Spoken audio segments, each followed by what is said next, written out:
Это телеканал Якутия-24. Мы продолжаем вещание в прямом эфире. С вами Влад Давыдов. Это программа «Итоги дня». Я вас приветствую. Смотрите сегодня. Обещанного ждут 3 года. Компания «Строймонтаж-2002» не может достроить многоквартирный дом в Якутске. 400 дольщиков ждут 2 года заселения. В чем проблема? Когда люди получат обещанное жилье?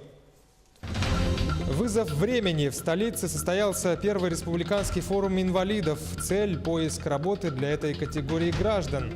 Как обстоят дела с этим вопросом в республике? Лучший молодой госслужащий Якутии подвели итоги этого первого республиканского конкурса. Прошел финальный этап. Кто виноват и что делать? В одном из жилых домов по улице Очищенко в Якутске прорвало трубы. В очередной раз это влечет за собой ряд других проблем. Принимаются ли меры?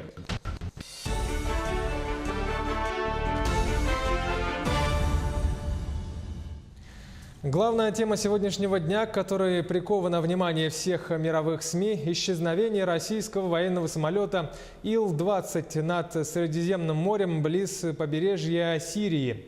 Как сообщили в пресс-службе Министерства обороны страны, российский самолет был сбит системой противовоздушной обороны Сирии в тот момент, когда она отражала атаку израильской авиации по объектам в провинции Латакия.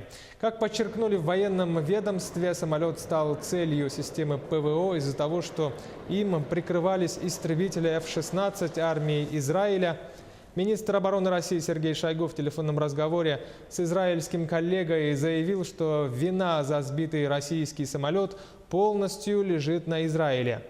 Сергей Шойгу указал, что в результате безответственных действий израильских военно-воздушных сил произошла трагедия, унесшая жизни 15 российских военнослужащих. Российская сторона примет меры.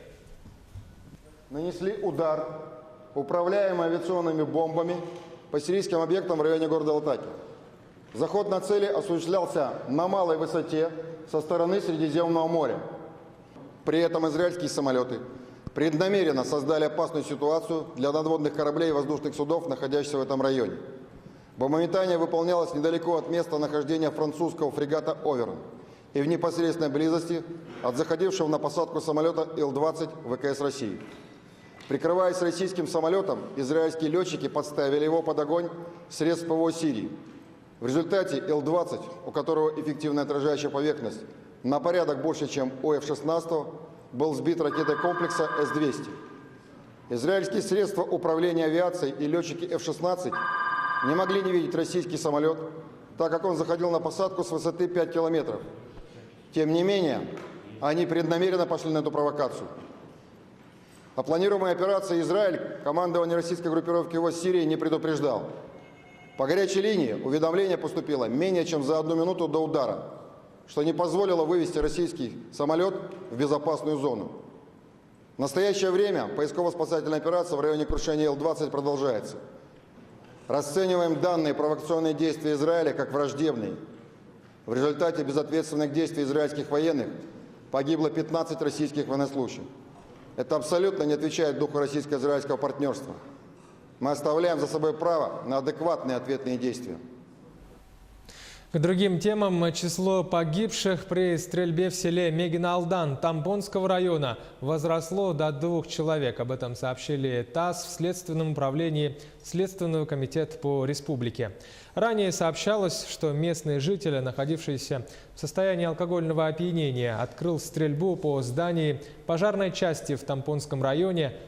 В результате один мужчина скончался на месте, другой был госпитализирован, но умер в больнице. Следователи возбудили уголовное дело. В Нерюнгринском районе в поселке Чульман сгорел 12-квартирный жилой дом. Возгорание произошло по адресу Олега Кошевого, 8А. Эвакуировали 8 человек, пострадавших нет. Пожар случился в первом подъезде, сгорело 3 квартиры. Общая площадь 90 квадратов. Причины и обстоятельства устанавливают. Лось запутался в проводах в Аймяконском районе. Об этом нашему телеканалу сегодня сообщили очевидцы. Люди заметили животное недалеко от границы Тамбонского района на перевале Заячья петля. Очевидцы не смогли помочь попавшему в беду лосю, и в Минэкологии региона сообщили, что инспекторы охраны природы проводят проверку по этому факту, а для спасения лося, как оказалось, он запутался в проводах оптоволокна, направили оперативную группу. Стало известно, что установлен владелец этой оптоволоконной связи ООО «Импульс» из Перми. Зафиксировано нарушение закона о животном мире. По результатам проверки виновное юридическое лицо будет привлечено к административной ответственности. До конца года высокоскоростной интернет придет в 8 поселений Хангаласского района. Весной между администрацией Улуса и компанией Ростелеком было подписано соглашение о строительстве волоконно-оптической линии связи на участке о Верхней Бестях, Булгуняхтах, Улухан, Ан и Титары. На этой неделе протестируют кабель. Запуск ожидается в конце сентября. Еще одну волоконно-оптическую линию связи прокладывают в Заречных и Наслегах этого района. Она охватывает села Качекацы, Красный ручей, Кердеми и Титабе. В данный момент идет установка опор для оптического кабеля, а запуск линии намечен на начало октября. Ну а на 2019 год ведутся переговоры о строительстве волоконно-оптической линии связи до самого отдаленного села Хангаласского района Исит. Услуги будут, конечно, в первую очередь подключается по сегменту B2B, это юрлица, то есть это школы, администрации, больницы. Проект ЛПО называется, это лечебно-профилактические учреждения. Соответственно, идут поликлиники, все администрации, школы, как я говорил, почты, клубы тоже там будут подключаться. Да, социальные объекты. Уже потом, конечно, физлица будут подключаться, будут услуги по интернету и по IPTV. Реконструкция взлетно-посадочной полосы не повлечет больших трудностей, но самым сложным сезоном будет лето 2019 года. Об этом сказал в Рио генерального директора аэропорта Якутск Евгений Чекмарев. Летом следующего года придется использовать транзитные аэропорты, но уже осенью при завершении второго этапа отремонтированная часть полосы будет соединена со старой с помощью пандуса. Тогда длина полосы будет соответствовать всем требованиям и ограничений по полетам не будет. В 2020 году все ремонтные работы завершатся. Пока продажу авиабилетов на осенне-зимний период приостановила только авиакомпания «Аэрофлот». Перевозки грузов по железной дороге Бракакит-Томот растут. За 8 месяцев этого года перевезено около 3,5 миллионов тонн грузов, что на 9% больше уровня прошлого года. Увеличение объемов перевозок наблюдается практически по всем группам, что в первую очередь связано с введением единого сквозного тарифа. При сохранении такого темпа объем перевозки грузов по инфраструктуре может впервые перешагнуть рубеж в 5 миллионов тонн. Из-за долгов компания «Строймонтаж-2002» не может достроить многоквартирный дом в Якутске. Речь идет о 12-этажном доме по адресу автострада 50 лет октября. Порядка 400 дольщиков ждут заселения. Изначальный срок сдачи объекта был намечен аж на конец 2016 года. Ситуацию под контроль взял Минстрой Республики. Сегодня в ведомстве провели встречу с дольщиками, представителями застройщика и ресурсными организациями, которым задолжал строитель. К чему привели эти переговоры, есть ли выход из этой ситуации, разбиралась наш корреспондент Саргалана Захарова. Да, у людей уже нервное напряжение, понимаете, да, в тот раз 50 человек пришли, мы к ним в офис, да, там уже решили, некоторые говорят, мы выйдем в конце сентября, выйдем и перекроем автотрассу, говорят. На такие радикальные меры готовы пойти дольщики компании «Строймонтаж». 12-этажный дом изначально планировали сдать еще в конце 2016 года. Однако сроки переносят из одного квартала в другой уже в течение 2 лет. Раиса Рожина специально приехала за 1000 километров из арктического Аллаиховского района. Обещали осенью заселить. Хотела провести ремонт в квартире, даже отпуск взяла по такому случаю. Мы сейчас теряем деньги, да, у нас идут двойные расходы, мы, значит, арендуем. У всех дети, студенты, да, вот поэтому нам бы хотелось конкретно, вот сейчас будет пуск 25-го, да, ключи будут выдаваться для ремонта или как?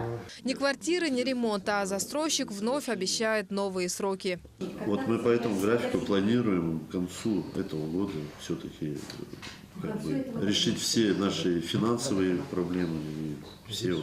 На этот раз сдержать слово вполне реально. Дом почти готов. Проблемы возникли с техническим присоединением. У застройщика крупная задолженность перед коммунальщиками. 48 миллионов рублей в общей сложности за воду, канализацию и электричество.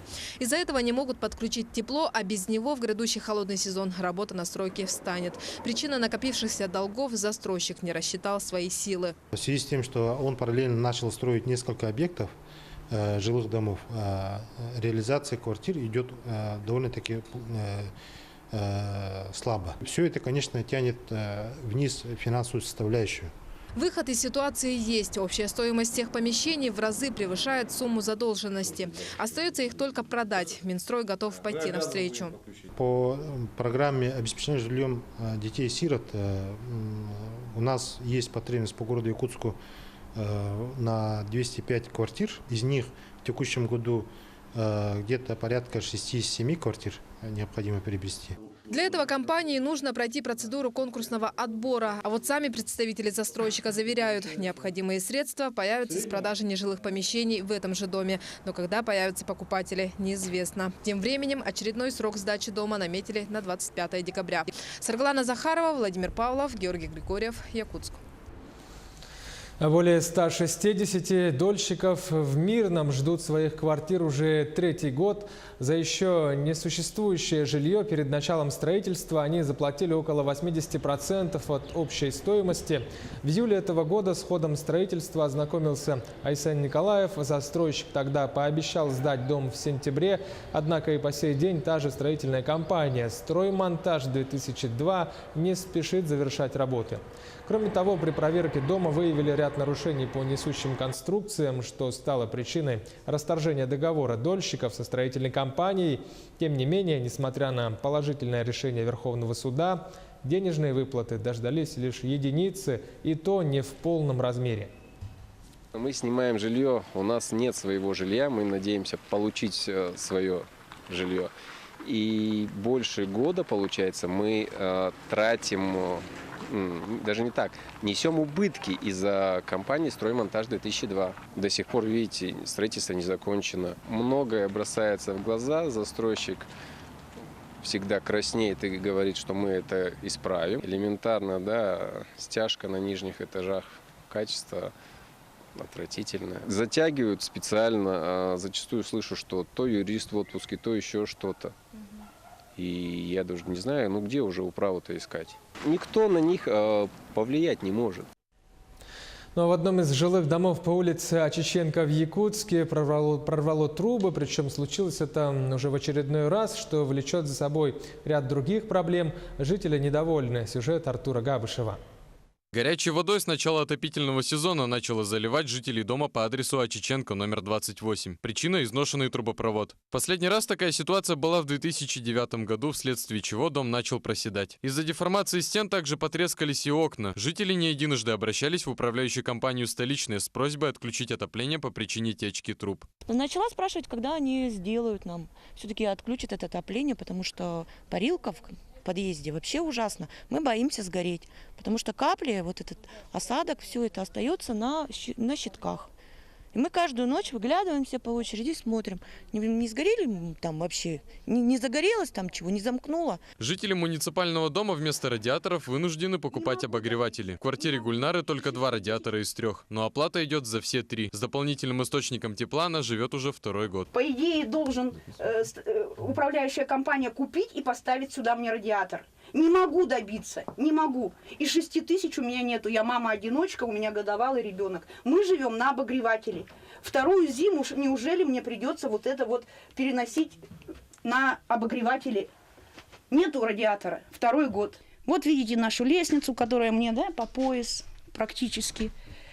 Что, туда я не представляю, как люди туда поднимаются, на чем она держится. Лестницу менять боятся, вызывали МЧС. Сказали, лестница прикреплена к несущей стене. Если тронем лестницу, несущая стена может рухнуть. Поэтому ее не трогают, эту лестницу. Соответственно, получается замкнутый круг. Делать ничего нельзя, тронем, дом рухнет. С начала отопительного сезона жильцы обратились в различные службы, в том числе и в управляющую компанию, но безрезультатно. Нам удалось дозвониться до управляющей компании «Столичная». Ну, мы завтра будем производить сварку там, устранять утечку. Как мы видим, дом настолько просел и пол немного прогнулся, что даже цилиндрические предметы двигаются в свободном направлении в состоянии покоя. Дом признан аварийным еще с 2016 года, но жители до сих пор не живут в нем, а выживают. Однако жители обещают расселить к 2020 году, если дом продержится. Артур Габышев, Григорий Хлопков, Якутск. В Якутске отключат воду 19 и 20 сентября. Водоканал извещает, что связано это с подготовкой к зимнему отопительному сезону. 19 сентября с 10 утра до 6 вечера будет прекращена подача воды по адресам: квартал 11, 68, частично 10, Япап, Туймада Лизинг, Котельная Автодорожная, 20, микрорайон Прометей. Ну а 20 сентября с 10 утра до 10 вечера без водоснабжения останутся кварталы 9, 17, Якутский хлебзавод, теплопункты Дальняя, Очиченко 3/1, улица Якутская, Очиченко, Жарницкого, 29/1, 2 и 3 и школа милиции. Сейчас короткая пауза, оставайтесь с нами, меньше минуты, и мы продолжим программу «Итоги дня». Вот что будет во второй части.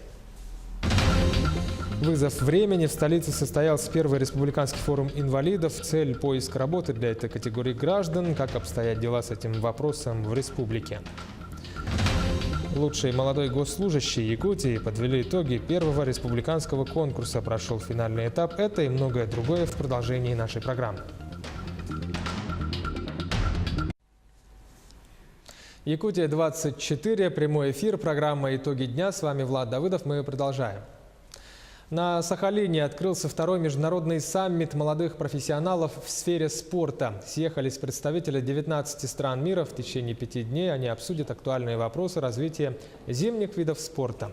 В центре внимания будет находиться и подготовка к предстоящим первым зимним международным спортивным играм «Дети Азии».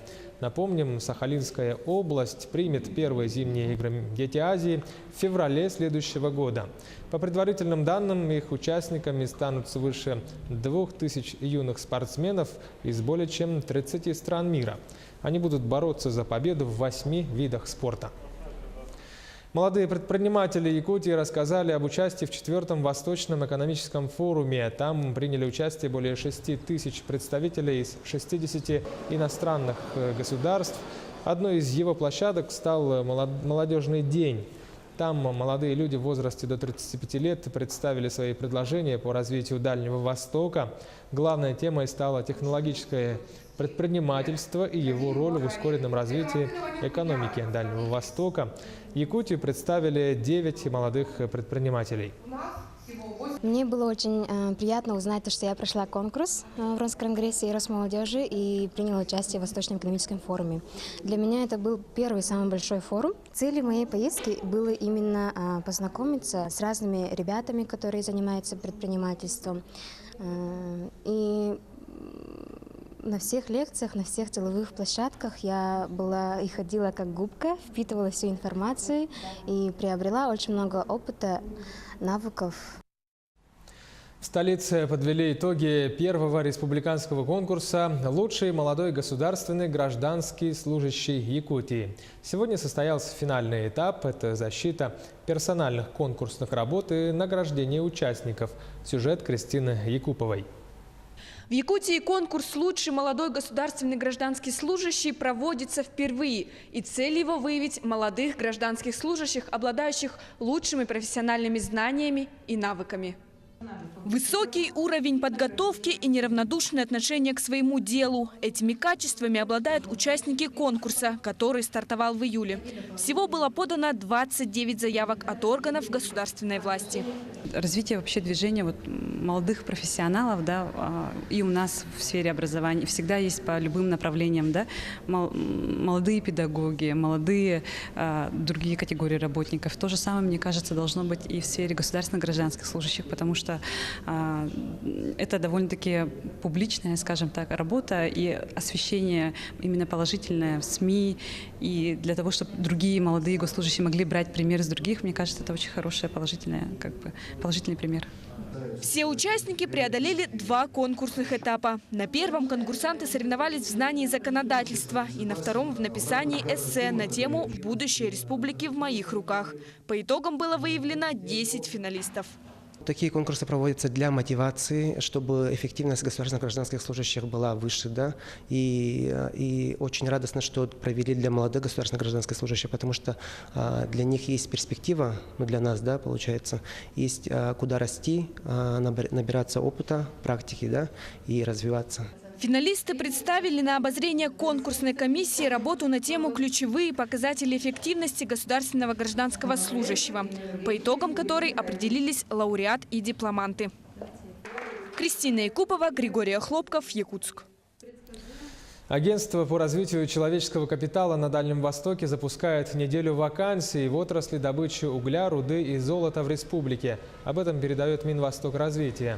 Как известно, горнодобывающая отрасль – одна из ключевых в экономике республики. В ней заняты более 16 тысяч человек, а средняя зарплата – более 84 тысяч рублей. Согласно прогнозам агентства, потенциал роста занятости в отрасли в ближайшие 5 лет составляет 30-35%. Наиболее востребованными специалистами по добыче и переработке полезных ископаемых являются горный инженер, горнорабочий на открытых и подземных работах, машинист, электрослесарь и обогатитель полезных ископаемых. В столице состоялся первый республиканский форум инвалидов. Цель – расширение возможностей людей с ограниченными возможностями при поиске работы и повышению их конкурентоспособности на рынке труда. Сюжет Анастасии Кобызевой. Найти работу пришли сотни людей с ограниченными возможностями из 16 районов республики. Среди них и Дмитрий. Он инвалид 3-й группы, по образованию обувщик. Несколько месяцев назад у него была работа, но срок договора истек. Уже несколько месяцев молодой человек пытается найти работу. Много вакансий, да. Вот ищу, смотрю, выбираюсь, разговариваю, спрашиваю, какие оплаты и какой график работы, еще проверка документов и соцопека. Вот что для вас самое главное в работе? Хорошая забота с работником и хорошее обслуживание. И без давления. Хорошо уважали людей. Ярмарка вакансий для инвалидов – главная площадка форума. В ней принимают участие более 25 работодателей. Они готовы трудоустроить инвалидов на квотируемые рабочие места. Я думаю, даже уверен, что данная площадка позволит конструктивно выстроить диалог между работодателями, местной властью, органами исполнительной власти и понять те моменты, которые недостают в поиски для работы с людьми с ограниченными возможностями. Трудоустройство инвалидов – задача нелегкая. В Якутии их около 25 тысяч, и лишь 7 тысяч трудоустроены. Этот форум направлен на максимальное обеспечение их занятости и получение востребованного качественного образования. Ежегодно в Центр занятости республики обращаются около 1300 инвалидов, и лишь 40% из них находят работу. Вроде это немного, да? Но задача, которую поставило правительство Российской Федерации, к концу 2020 года мы должны, все субъекты Российской Федерации, достигнуть показателя 50% трудоустройства инвалидов трудоспособного возраста. То есть 12,5 тысяч инвалидов у нас должны работать. В стране действует закон о квотировании рабочих мест для инвалидов. В Якутии 928 предприятий. 3200 рабочих мест в этих организациях рассчитаны на инвалидов. До конца эта квота еще не заполнена. Цель форума не только помочь найти работу, но и сформировать в обществе правильное отношение к существующим проблемам людей с ограниченными возможностями здоровья. Анастасия Кобызева, Григорий Охлопков, Якутск. Республике выделили 1 миллиард 700 миллионов рублей в сфере образования, в том числе 345 миллионов рублей на модернизацию материально-технической базы системы среднего профессионального образования. На днях одной из крупных поставок стало приобретение Алданским политехническим техникумом нового автогрейдера 2018 года производства. В проект модернизации материально-технической базы попали еще 6 учреждений: Южно-Якутский технологический колледж, Алданский политехнический техникум, Региональный технический колледж в Мирном, Жатайский техникум, Алекминский техникум и Якутский коммунально-строительный техникум. В Хангаласском Улусе на сенокосном угодье житель нашел кости. Археологи определили, что это кулунатахская культура. Находка доказывает, что якуты в этот период жили не только на правом берегу Лены, но и на левом между Леной и Амгой. Ранее археологические находки подобного рода были только на правом берегу.